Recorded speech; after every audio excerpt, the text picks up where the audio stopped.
Michigan is going up on the license plate map today after many, many requests. But while license plates were required statewide there since 1905, a couple of years before that, the first ever plates in Michigan popped up where else but the Motor City, Detroit. After a few years of mandating homemade pre-state plates though, the Michigan government finally got in on the license plate manufacturing business. And for the first decade or so, both the first gen porcelain and the second gen steel plates carried an intricate state seal on them, which was technically the first ever graphic used on a license plate in American history. Always an innovator, at least early on, Michigan continued to experiment throughout the 1920s and 30s, including by launching the country's first ever veteran plates in 1934,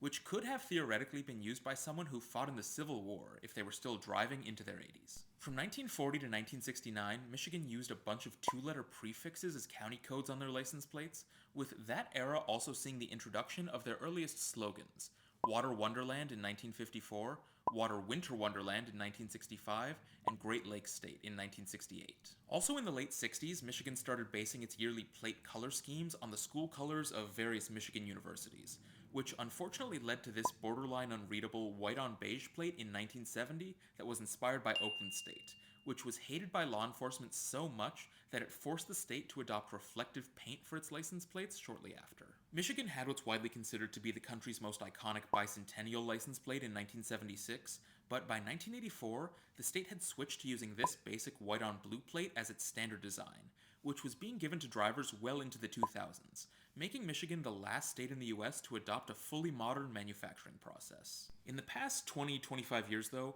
Michigan has had no shortage of alternative options for its standard license plate, including the Great Lakes Splendor plate that I'm cutting up here, and the state currently gives drivers the choice of these four standard designs for the same $5 flat fee,